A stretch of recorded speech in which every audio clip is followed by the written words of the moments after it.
All right. Well, welcome everyone. My name is Jeff Hunt. I direct the LabX program here at the National Academy of Sciences, and welcome to our SciEngage virtual group meeting. A couple things. First off, if everybody who's not one of the panelists can mute themselves. If not, I'll do it for you, just so we don't have any background noise popping up. The second is that this meeting is being recorded, so just be aware that your voice and likeness may appear on the video, which will be posted on the Trellis website. So just to transition real quickly, one of the co-organizers along with me is Emily Cloyd from AAAS. Emily, are you present? I am. Hello, everyone. Hello, Emily and Nalini and everyone else. So this discussion grew out of a conversation on the Trellis platform. So if you aren't on Trellis, feel free to harass Emily and she will get you signed up there. It's a good sort of central platform for all of these kinds of discussions that we're having. So again, this is something that we're doing every month, and this month we're focusing on public engagement with underserved audiences. And so we have some awesome examples of work that's being done in this area, both from the research side and from the practice side. And so I'm just going to introduce folks real quick, and then we'll jump into it. If you have questions, we have the chat box available on Zoom. You can also tweet at me or post on the Trellis link, and we'll try to get to everyone. So I'm going to start with introducing Caitlin and Nalini from the University of Utah. So if you guys just want to say hi and sort of who you are and where you're from, what you're doing. Great. I'm Nalini Nadkarni. I'm in the Department of Biology at the University of Utah. I study forest ecology, and I've also been very deeply involved with public engagement over the last 30 years. And I'm Caitlin Weber. I'm the program manager for the STEM Ambassador program at the University of Utah. Great. And then our other presenter today is Emily Dawson. Hi, I'm Emily Dawson. I'm based in the UK. I'm in London. I'm on my holidays at the moment, so trying to make sure I am in the right place at the right time. And I work at University College London, and my research for sort of 10, 12 years now has been specifically focused on social exclusion and inclusion in science communication, education landscape. Great. So the way this is going to work, we're going to start asking Emily to talk a little bit about some of her work in a specific area, and then we'll have Nalini and Caitlin talk a little bit about their work with one of their programs, and then we'll just start the discussion after that. So I'm just going to turn it over to Emily. Cool, thanks, Jeff. So I was going to talk quickly about the recent paper that I published in the spring of this year about exclusion from science communication. And I've spent most of this year trying to finish a book from that project. So I'm going to talk about exclusion. And I think Nalini and Caitlin are going to take over and tell a slightly more cheerful, constructive story about inclusion. And my work really started from doing, I'm an ex-museum educator and evaluator and ex-science communication practitioner. So I used to run things like government workshops or museum programs, and realized that we would see the same people again and again. And that was common knowledge amongst me and my colleagues. So I started doing this research project to find out where we were going wrong, what the problem was. And I could find nothing. I mean, that was probably like 2005, 2006. It was really hard to find any reports, certainly in the UK. There was maybe one from a community centre in Brixton that was working with Afro-Caribbean girls and an after-school science club that had produced something someone else could use. There was very little else. So I started doing this project, and I ended up working with about 60 people across 5 different community groups in central London. And they were, I approached them on the basis that they were grassroots community groups who self-organised, and that they were from a minority ethnic background, but that they were also living in relative poverty, which in London's really easy to find. So London's a super rich city, but often migrant communities are really at the margins of life in London. So really insecure jobs, really hard to get work. Overseas qualifications are devalued really quickly and easily. So I worked with a Sierra Leonean group, a Somali group, an Afro-Caribbean group, a mixed Asian group, and a mixed Latin American group. And those are the terms that they use to describe their own groups, which I think is important as a reference point. And my idea was to ask them relatively straightforwardly about the science in their lives, where they did and didn't engage with science, whether it was politically oriented, education, or kind of culture, social. And that turned into a really big, quite long project that became essentially like an ethnography, where I hung out with them doing fieldwork for about 2 years, and then was sort of still around for a little bit after that. And what they told me was quite shocking, I felt at the time, although now I think it's quite obvious and perhaps I should have known better. So effectively, none of them engaged with science in any format at all.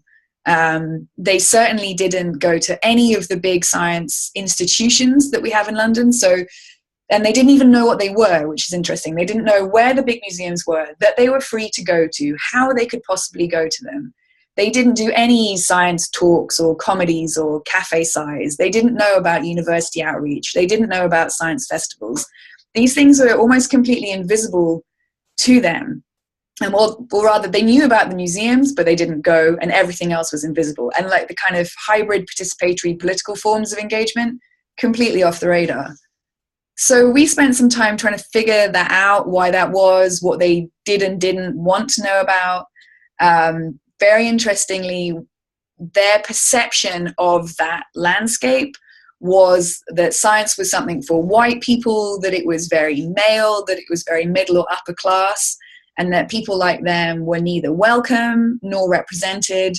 And we did, as part of that project, some accompanied visits, which I stole from the University of Museum Studies, where we all went together to certain places, and they chose where they wanted to go, and they all chose museums.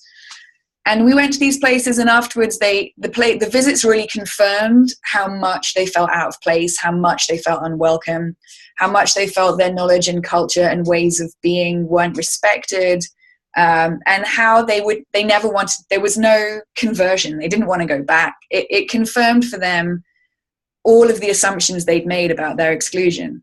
And so that's the story I tried to tell in the book and a bit in that paper, that actually, when we talk about inclusion and access, we're perhaps making assumptions about what people want and how to make them welcome that might not actually match up with people from excluded communities' experiences. And obviously, the people I worked with, I mean, they're a pretty specific group of people. You can't generalize to everyone. And I know people always ask about that. But I came away from that project thinking, actually, we've got a much bigger problem here than I had anticipated.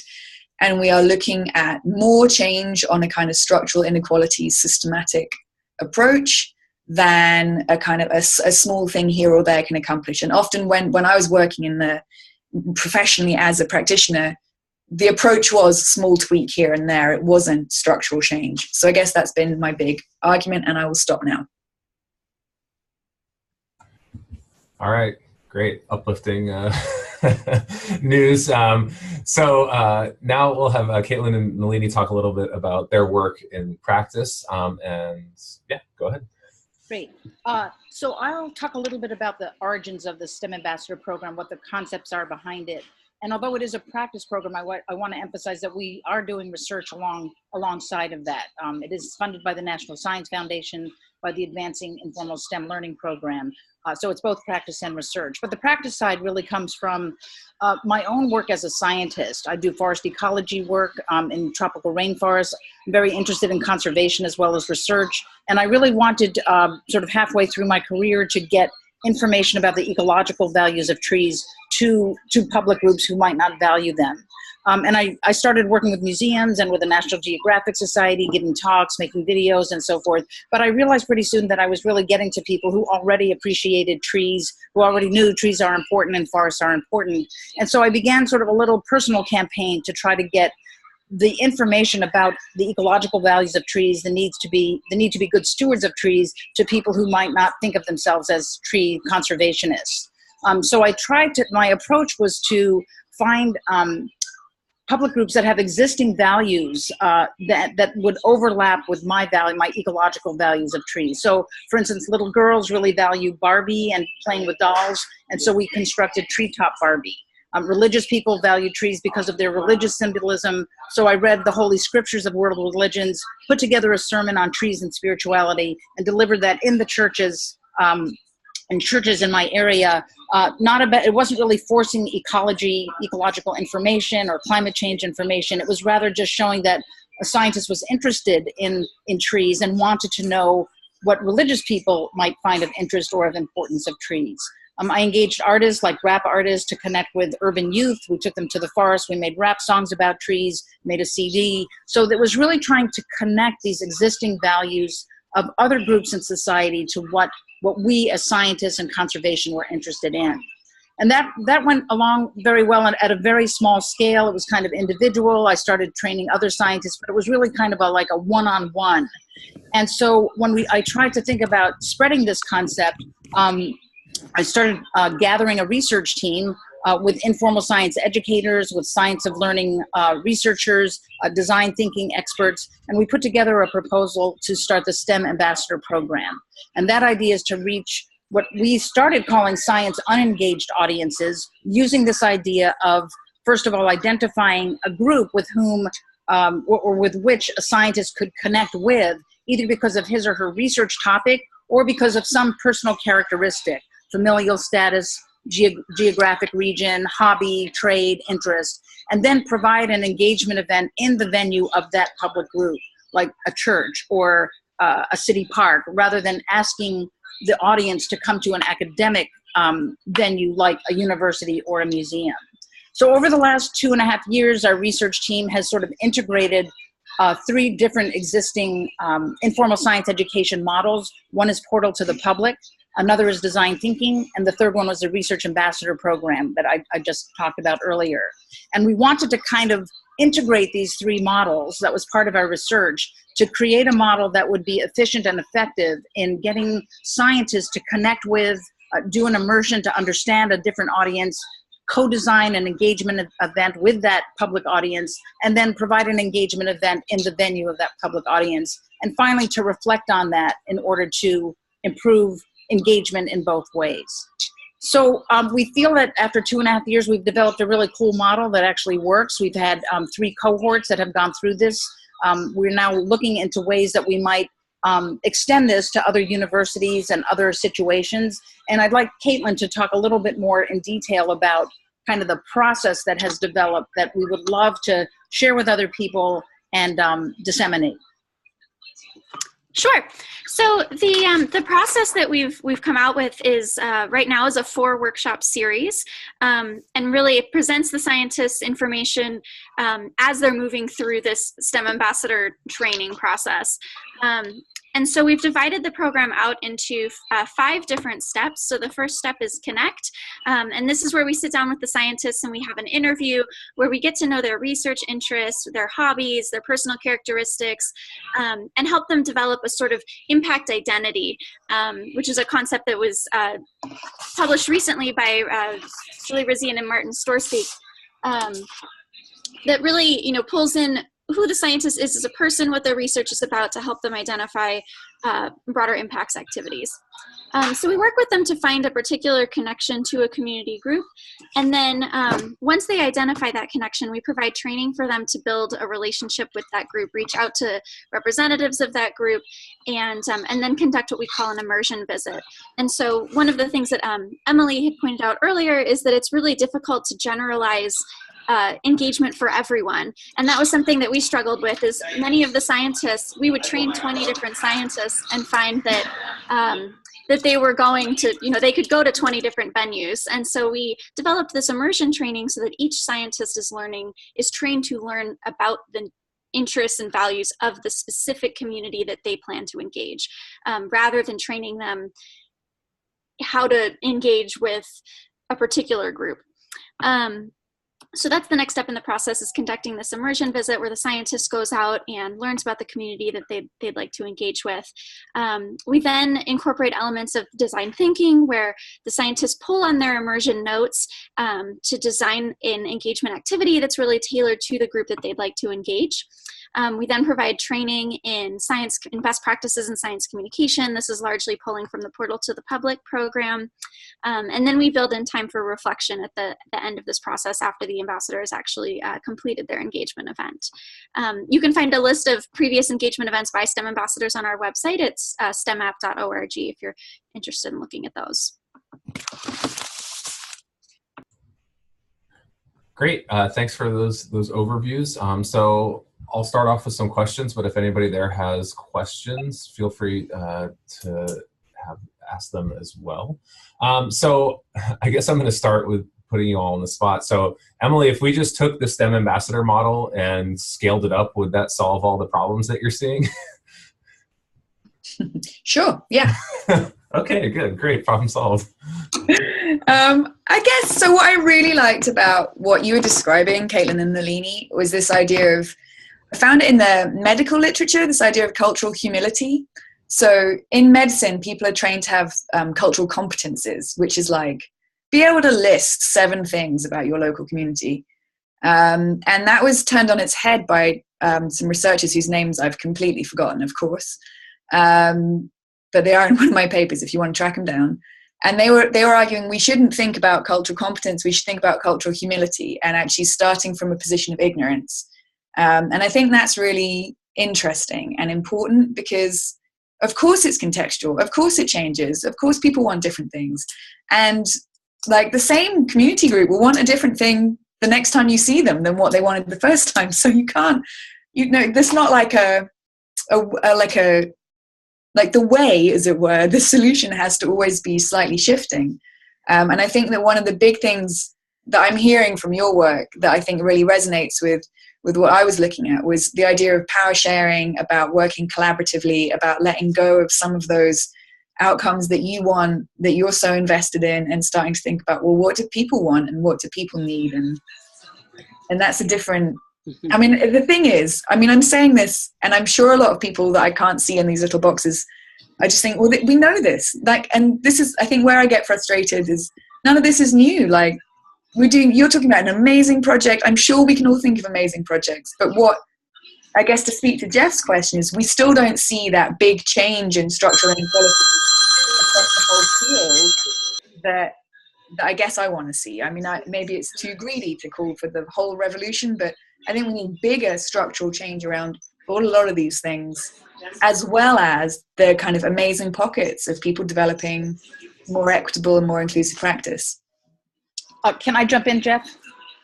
Yeah, I agree with that completely. I think that it really is both a systemic change that needs to go on, and we often talk about, oh, we need to change the academic reward system so that scientists will do this and it will count for something. I think that's one thing we want to change in the system.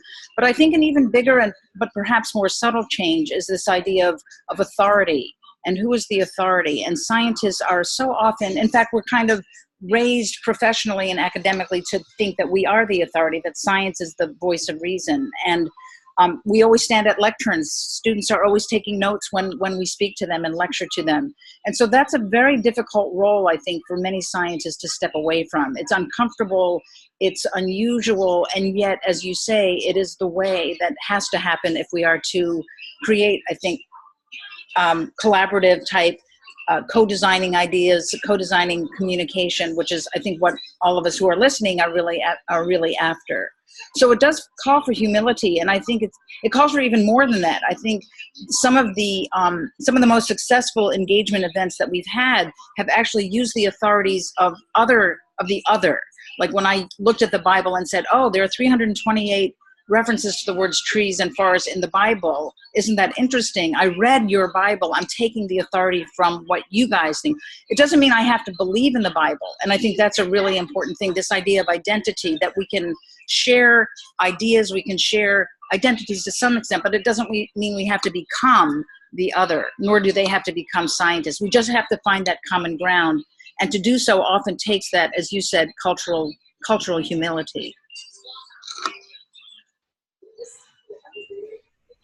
Great. I think another point is that scientists we've seen in our program are afraid that if they give up that identity of being the voice of reason, they'll never get it back. But of course, that's silly, because once you step back in the lab, once you step back in the seminar space of your department, you can instantly get that back. But it's like we have to give them permission and say, it's okay for you to say, I love pigeons, to people who are interested in pigeons but aren't pigeon geneticists, and to expose your own passion so that they can see that passion. Not that they have to share a passion for pigeons, but that scientists can become something other than these objective third-person people that we must be if we're to be objective scientists in the realm of science. Yeah, those are great points. Thanks, Nalini. So Kishore had a question here that I will read out and then you can answer. So this is directed for you, Emily. How much of a factor of the exclusion that you saw in particular communities was grounded in members of those communities not working or being reflected in the science institutions that are referenced? I'm scrolling quickly for the unmute. So much to say on that. So hi, Kishore, thanks for the question. I think a ton of it is grounded in who works where, who's on the board, who the existing visitors are or users or participants, because I was looking across places like museums and science centers and festivals, but also what people watch on TV and what they're reading and all this other stuff that they're doing that's kind of hard to categorize. Or like, so for instance, in museums, we've got a lot of research about who's already in museums. We don't have that much about who's not going. And TV, the numbers are really difficult to figure out if you want to track who's in and who's out. So there's the audience side, but there's the producer side. And what I've argued from my work is that in this context with the people I was working with, I mean, audiences and producers were both predominantly white. They were often, once a tall senior, they were male, but there was an army of young women at the kind of entry-level TV jobs, museum jobs, festival jobs. And in terms of other visitors, I had, so one of the Latin American dads really hit the nail on the head. And he was just like, did you see anyone like us, apart from us, in that museum we were all in today? And I was like, well, I didn't. And he was like, we saw no one. There was no one. And there was nothing in the pictures. There was nothing in the stories. There was nothing in the objects. There was nothing in the canteen. So the mum from that family was talking about dead food. She's like, we can't eat this dead food. And anyway, it's horrendously expensive. So in all of these ways, it was a problem. And I was starting to think about it. The term I use in this book is the somatic norm. So these kinds of practices, there's an assumed kind of person that makes them and consumes them. And that is quite a nice closed circle. It works well for the people who are privileged enough to do it, but it's a closed circle. So if you're not in that system, it's quite hard to get in and out of in a way that's pleasant, equitable, respectful, empowering, all these sorts of things. I'll try and stop. No, that was great. And Nalini and Caitlin and anybody else who's on board as well, I'm curious if you've had that experience sort of putting your programs into practice and the challenge of, say, you're engaging with a religious community. Do you have to be of that community to make that connection? Or are those communities welcoming even if you're not of that community? Well, one precept we have is that if you are at least somewhat in that community, for instance, say you're a skier, and you want to engage other skiers to talk about climate change, for example, because you know that they'll be concerned about climate change because it's going to shorten the skiing season. You have a sense of belonging. You know where they gather. You know how to speak with them, where the places are that they naturally gather. So being a part of that group and identifying fully with it is certainly a benefit in terms of successful engagement. But in terms of other groups that you might be interested in engaging, I think it's actually better not to pretend that you're part of that group. For instance, a religious group, a Baptist group, and if you're not a Baptist, it's great to say, you know, I'm a scientist, I'm not a religious person, I'm not a Baptist, but I'm deeply interested in connecting with you and finding some common ground. Or if you're not an inmate, you know, if you've never been in prison before, but you still want to engage with prisoners, you can say, I've never been in a prison before, but I think there's a lot here that I could gain from discussing this issue or telling you about my research or just being here and recognizing that you guys are like all my students. And so I think that it's wrong to think that you can become the group, and I don't think you have to.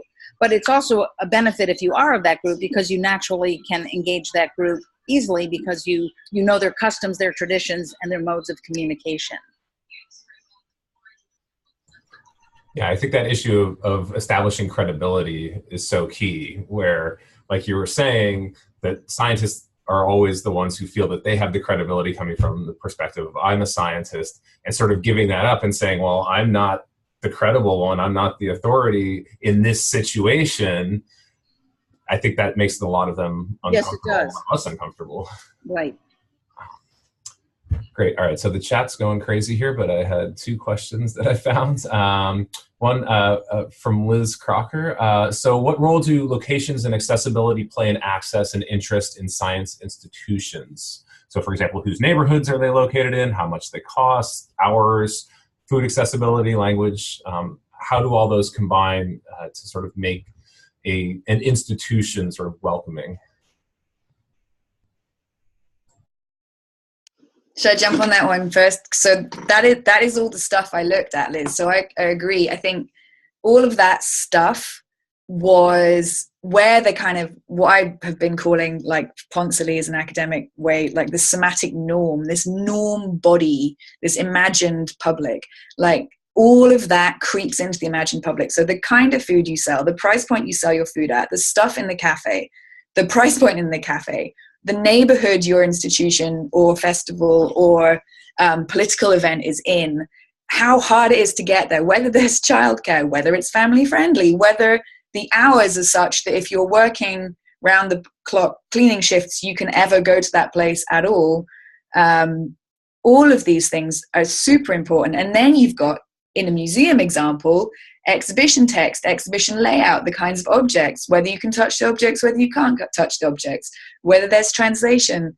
One of my Somali participants, her reflection towards the end of the project was she had really expected to see just any translation. And she was saying, I'd expected to see French or Arabic maybe as big international languages for London. She wasn't necessarily expecting her own language. She just wanted to see a representation of something that was another language. And one of the things we're really bad at in the UK is the monolingual Englishness, like, and it's intense. There's so little else sometimes.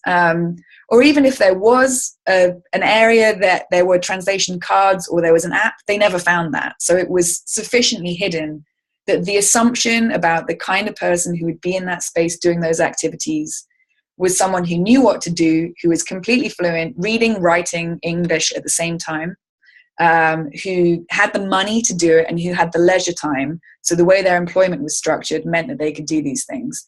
And that was really problematic for all of the people who worked with me. Yeah, I'm always of the opinion that the post office should be open from like 6 to 12 at night, so you could actually go to it, not during work hours. Yeah. All right, another question here from the chat. This is for Emily, but I think for anyone who can answer this. So when learning about members of the communities that were by and large excluded, did you find outlier individuals that were engaged? And if so, were there commonalities in their paths towards inclusion? So, dorky moment for me.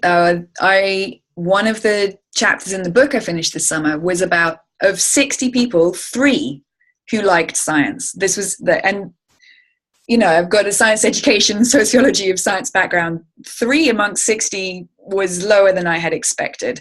And that was even taking quite a broad, you know, science in cooking, science is gardening, but also trying to make sure I was not misrepresenting people's opinions about what they did and didn't like. So there was one Somali woman who was into science. There was one Sierra Leonean man who had a scientific degree to MSc level in environmental sciences. So that one for you, Nalini.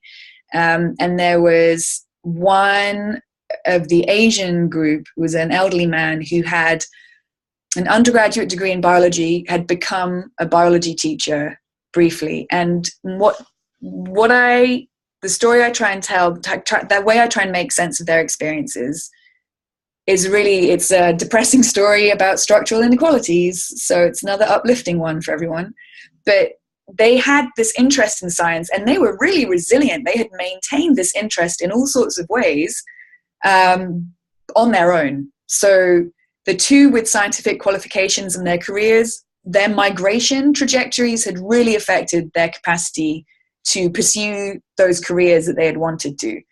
So the participant, who goes by the pseudonym Ibrahim, he was working as a security guard in a shop, but he had an MSc in environmental sciences, and before the civil war in Sierra Leone, where he had left and moved to London, he'd been working as an environmental scientist. Mr. Bakhter, the elderly Asian man, he had done his training in Mumbai, had moved, but he was in Kenya.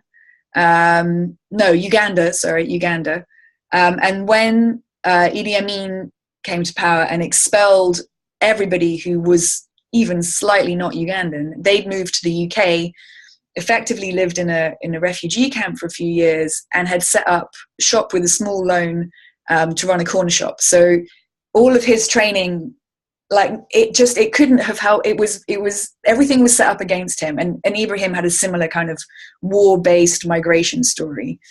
Fatima, who's the younger Somali woman, she was in her 20s, she was amazing. She really was super critical about museums, participatory engagement in science policy, everything like that, but maintained an interest in science through watching TV documentaries and reading books.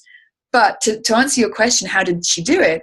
She set herself up as an unusual identity. She saw her interests and her pursuit of those interests as extremely unusual in the context of her family and her community and her friends, and that it was something that they would mock her for, and that she would do this anyway, and it was like her weird thing that she did.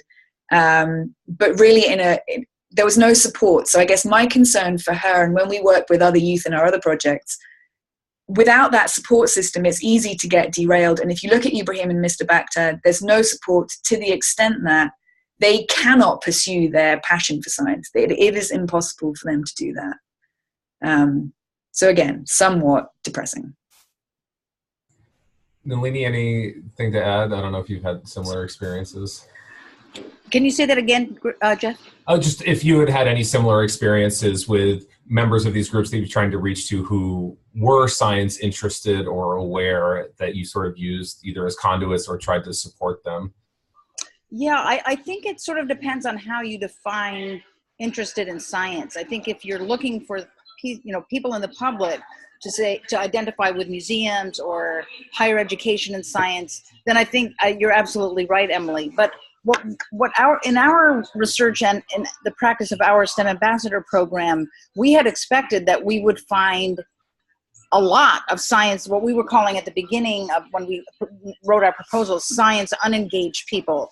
These were, we were anticipating we would be talking to the incarcerated and to refugees and to people who never go to a museum. And so we thought that they would be science unengaged. But as we went through this program and were very carefully matching these scientists with particular groups where they could find common ground, even if it wasn't overtly science, then we found that in fact, well, we didn't find any science unengaged people at all. And we were doing evaluations pre and post, with the lectures or whatever the activity was. So we have an external evaluator. So I don't think it was just sort of our imagination. But it's not that I think there aren't, as you said, people who have a very hard time identifying with kind of traditional academic or museum science. But I think that it reveals that we are all scientists. We are all people who love science as children and hopefully as adults. We love to explain the world. And some people don't go into academic science or have access to it. But I think if we as scientists can, as you said, going back to that idea of cultural humility, think about how we can shape our understanding and listen to the understanding of others, I think we'll find that there's a great deal more interest in science and more approval of science than we thought. And in fact, the recent Pew report in 2015, the recent paper, the report by the American Academy of Sciences that just came out in 2018, shows that actually, in general, people are very, very positive about science and scientists. They want more funding for it.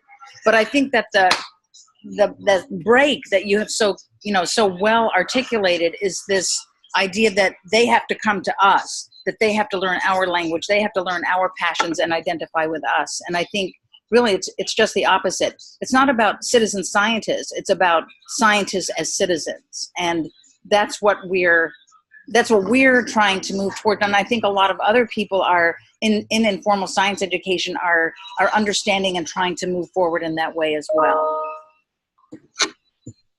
Awesome. So along those lines, another question that came in. So when we're trying to implement, sort of from a logistical standpoint, implement these sort of power sharing objectives and integrating the target community's desired wants with these programs, are there ever problems with putting too much burden on those communities to sort of lay out what they need? Are we asking too much from them to give you a specific list of these are the things that we want and we need, and you have to tell us that before we can do anything for you?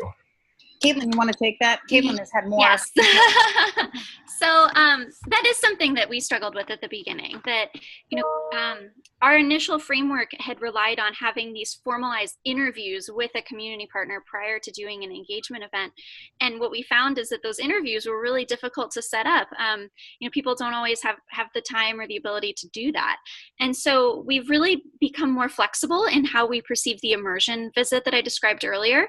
And so this can take a number of different forms, and we encourage the scientists to do several immersion visits if they can, and learn about the community in many different ways. So this could be an interview with a community representative if that's feasible. It can be visiting the community venue, so attending a church service, for instance, visiting the coffee shop, having coffee at the place that you'd like to engage. And then we also build in these kind of we rely on the portal to the public questioning strategies for the scientists to actually gauge while they're doing their engagement event what the interests and values are in that setting as well. So we've really kind of tried to make this process more flexible and recognize that there's a number of different ways that scientists can learn about the venue that they plan to engage. And we also build in several different opportunities for the community to provide input on the engagement activity. So at the very beginning, the scientists will develop an engagement plan, which they'll share with a community representative for feedback. And they may or may not get feedback on this plan.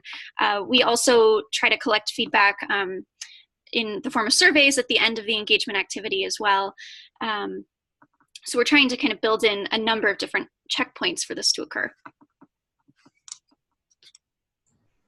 Great. And I know Rob O'Malley from the AAAS Dozer program has posted a couple things in the chat box about their work with engaging religious groups as well. So I'm sure if you want to bug Rob about that, he will be more than happy to talk about the strategies that they've used. All right, scrolling down the question list. All right, so here's another one. It was mentioned that the more junior levels are quite a bit more diverse than those in charge. I think we're talking about sort of at the scientist level. Has anyone experimented with empowering them, the junior levels, to be the face of outreach? Yeah, that's the question. And I think we'd all agree that that's been an approach, but I don't know, Caitlin, if you want to talk about sort of distinguishing between sort of younger scientists, sort of grad students, postdocs versus faculty members, if you've seen any sort of distinction there in terms of the people who are willing to participate in the program. Yes, so our program has largely attracted graduate students, but we have had a few faculty members participate as well. I think that they move through the same training. We found that faculty members are subject to some kind of additional time constraints. But yeah, and I guess another kind of significant piece on that is that we've had several faculty members approach us for guidance on their broader impacts for NSF grants as well. So we've had, I want to say, about 6 faculty members approach us for help with that, in addition to just wanting to participate in the program. Yeah, I would say what I've seen both at our STEM Ambassador program, which has all been focused at the University of Utah, but also when I give talks around the country to about the work that we're doing, I find that there's kind of a bimodal distribution of people who are interested in this. The big lump of them are the younger the younger ones, the graduate students who are really wanting to, I think, make meaning of their research, make meaning of the work that they do with society. I think that's something that is more characteristic of the younger part. But then there is the smaller lump that is the very older faculty, and I think they're very interested in this kind of engagement because they're concerned about legacy. What am I leaving the world, really? Is it my 200 published papers, or is it something else? And so I think that I think a lot of the public engagement trainings that are now available for scientists are aimed more towards the younger side. Compass is more about graduate students, and I think we see more training oriented that way. But I also think that it's worthwhile for public engagement training to reach some of these older faculty, because not only do we get these powerful voices in terms of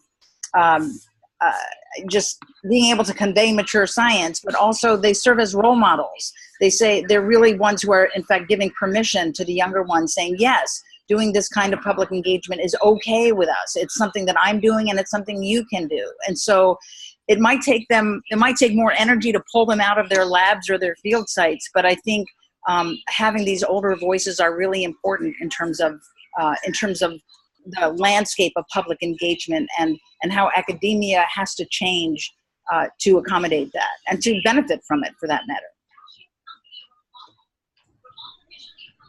Great. All right, so continuing on the question train, the next two are sort of running from two different extremes, one sort of very large scale and one very small scale. So Mark Rosen, getting deep here.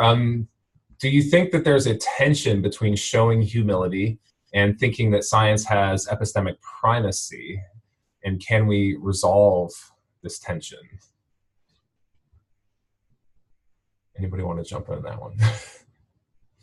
So, can you read that again, Jeff? Yeah. Do you think there's a tension between showing humility as scientists and thinking that science has epistemic primacy? And is there a way to resolve this tension? I think part of what we have experienced with the STEM Ambassador program is that it's really helpful to set objectives up front. And we've noticed that a lot of the scientists come into the program with the intention of communicating science. That is their primary objective. And so one of the ways that we've kind of worked around this tension is to present other objectives that they might achieve as well, and ask them to, strive to achieve what we call ambassador objectives in addition to any knowledge communication objectives. And so ambassador objectives can include things like demonstrating that you have shared values with the community that you're engaging, revealing that you have an identity outside of science. And so we really try to place a lot of weight on these objectives and encourage them to select at least one in addition to just communicating science, which can present that tension of, presenting something as a sole way of knowing. Can I jump in? Nalini, did you want to jump in? No, go ahead. So, Mark, I love this question because I have strong views about it. And when I get really ranty, when I write things down about assimilationism, I think this is almost the key problem to me. So we have this issue where so much of the inclusion effort is assimilationist and coming from this idea. And it's really hard because there is a good thing in assimilation, as in there's a lot of knowledge here. It's socially valuable. Opening that knowledge up to more people so that they can use the capital, if you want to call it that, of that knowledge to their own advantage is valuable. That's an important redistributive social justice issue. But then it brings us into this, whose culture has value, whose culture is dominant, whose culture gets respect, and whose culture gets kind of reified through these kinds of practices. And that's where we get into this really tricky terrain where arguments you can make, for instance, when you look at who does and doesn't participate in science writ large, not just science communication, and you start to say, well, we see underrepresentation from women, from people from minority ethnic backgrounds, from people from working class backgrounds. And then you can make arguments about, well, science has historically not necessarily been a cool thing for people from those backgrounds. So, and I'm thinking here about kind of sociology of science and stuff around Black women's bodies. That's not a cool history. That's not a happy story. That's not something you might necessarily want to be included in a way that is not very revisionist. Like you might want to be changing that if you're included in it. So when we start to think about epistemic primacy, epistemic authority, and the epistemic practices deeply embedded in science communication, I think we have to think about that nexus of kind of socio-political, historic context and what that means depending on who you are. And that that's enough rant for now. Rant over. Well done, it was concise. So, okay, so sort of at the other end of the spectrum, the friends at Rockefeller point out sort of we need this big systemic change, obviously, in how we do this, but this is a very, very, very big task, as you pointed out, Emily. So sort of for our panelists and for anybody else out there, sort of what are some of the small things, some practical things that can be done to sort of start shifting the needle towards the broad change? Can we take baby steps that will eventually get us there, or is this something like punctuated equilibrium where we're going to need a massive jump to get to this change that we're looking for?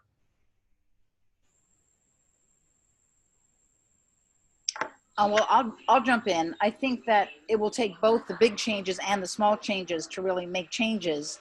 I think some of us get overwhelmed when we think about how am I going to change the minds of my provost or the whole academic system, or our attitude about people of different races and capabilities.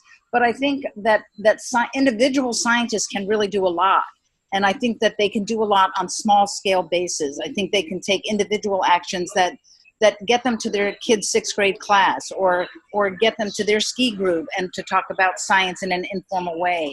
I think we can start looking for every possible opportunity in which we can engage one-on-one people in a non-confrontational way, and engage them with science, both in terms of sharing as well as talking about them. And one thing that, I laugh about, but one thing I do is like get my fingernails painted with little trees on them, because I know there are a lot of people who may not be in academia who do their nails like every week, and they love them and they share what's on their nails and they talk about them. So if I have my nails painted with little trees, it gives me the opportunity for someone to notice them, and then I can start a conversation about the importance of trees, my ecological work, what's their favorite tree, what's their connection to trees and nature and so forth.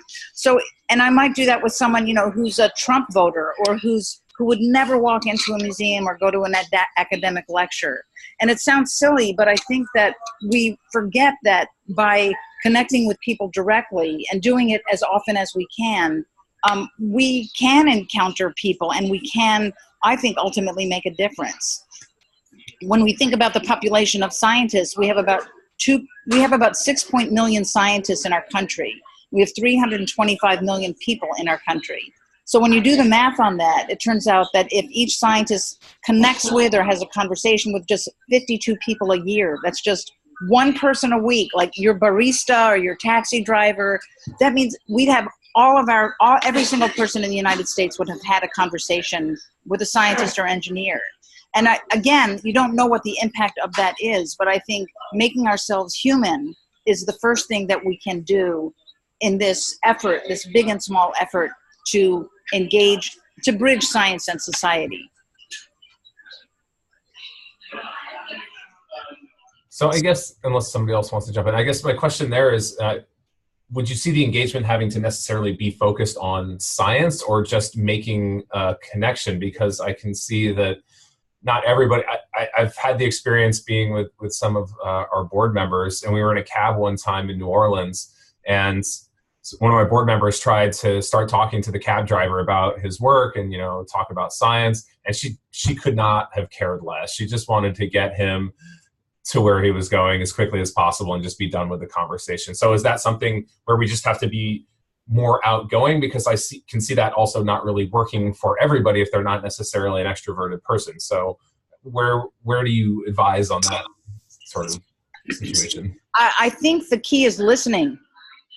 I think the key is asking the cab driver what she's interested in, and then seeing if you can link up, whoever that scientist was, whether there's something that would be of interest. I mean, I've often thought about an engagement program with cab drivers and providing them information on the trees that they drive people by, so that would make the cab ride more interesting to the passenger, or the rock formations.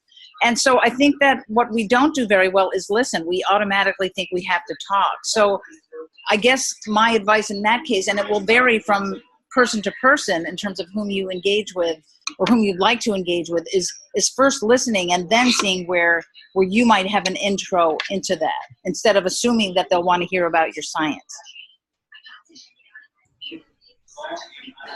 Emily, anything? Yeah, I mean, so the reason I was nodding and smiling is because I think that's a really good example of like talking to someone in a cab who doesn't want to listen to you. It's a really good example of a simulationist approach. Like, not everyone's into what you're into. You wouldn't normally, I don't think, have a conversation with someone on a bus where you just started talking about something they had no interest in and you carried on. Like, you would normally, I think, tailor your conversation. And I think the same argument is true for, so the question about like, what can we do? Is this really, I mean, I do always, I know, make it sound really overwhelming because I do want a massive system change. And so I terrify people by making that point endlessly. But like, system change comes from people doing things differently, right? And we're all just people, like institutions are people. And so I think it's about thinking through what you can do, what makes sense for you. If you hate talking to people, you know, maybe that's not the format for you. Maybe you need to blog or do something else. And so one of the things that was really interesting across the participants I worked with, a lot of people watch TV. They didn't necessarily identify with science through TV, but they did watch it. And so there's scope for thinking about, like, science and popular culture is a big thing. Science is a hugely authoritative, fairly well respected. We have similar surveys that show people really quite like science and respect it generally. Even if they don't see it's for them, you know, they might not want to do it, they might not visit a thing, but it has that status authority. So part of, I think, what I hear from Caitlin and Nalini is about making that status authority seem a bit more flexible, making yourself seem like a human who gets their nails painted or who has interests beyond just drumming home a load of science, whether someone wants to hear it or not. And breaking that kind of approach down, I think, is probably a key thing. All right, so we've got a few more questions. I'm going to take the moderator's priority here and ask one of my own. So something we talk a lot about in public engagement is sort of the connection or disconnect between research and practice. And I'm curious how you all think that research can inform practice, but also practice can inform research. And what can we do to sort of help these two fields and scale and grow?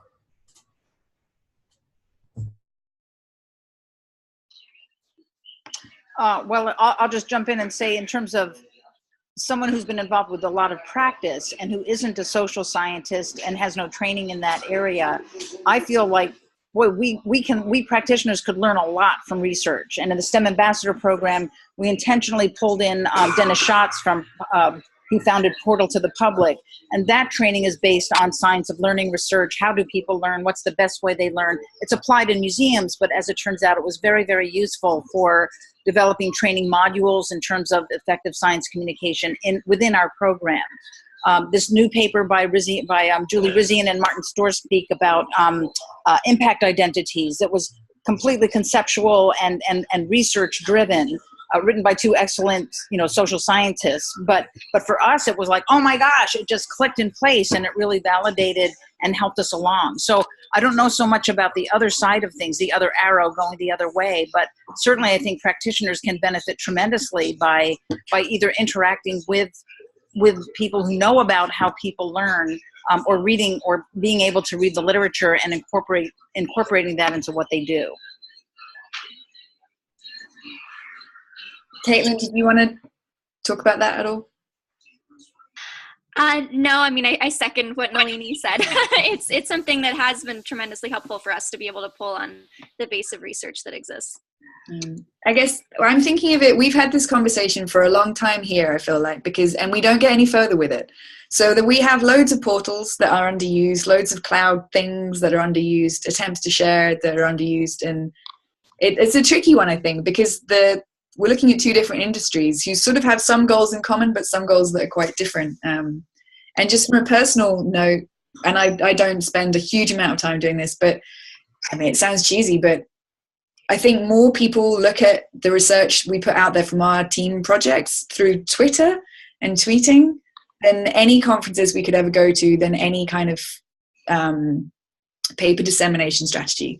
And I know it sounds really trite to say social media, but like it's made a huge difference in who reads our project, especially the teacher-oriented projects where we're trying to train science teachers. That stuff just really flies when it gets on social media, and it's completely out of our hands.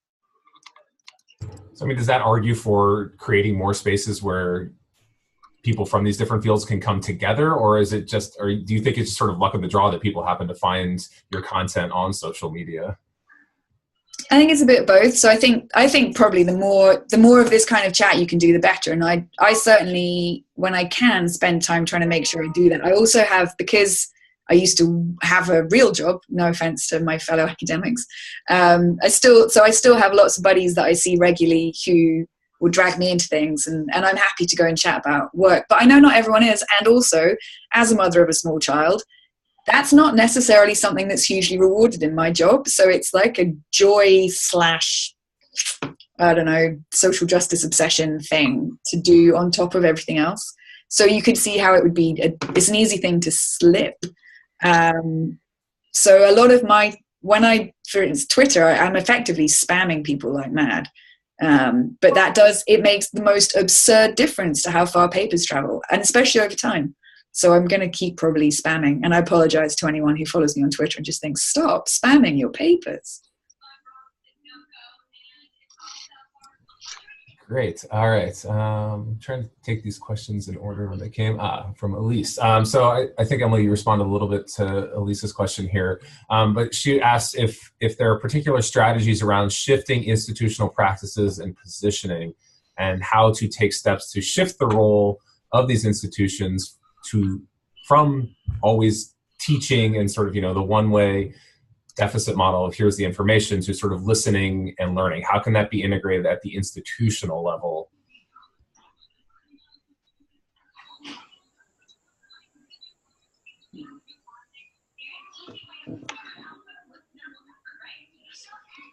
I think this is both a top-down and a bottom-up. And I think that well, I'm most familiar with academic scientists. I'm not so familiar with agency scientists or community scientists. But in terms of academics, I feel that many faculty are it's kind of a lateral thing. It's like if my peers think what I'm doing is okay, then it's okay. And it doesn't really matter that much what my chair thinks, what my dean thinks, what my provost thinks. It's a little more removed. They don't feel like our bosses in certain ways.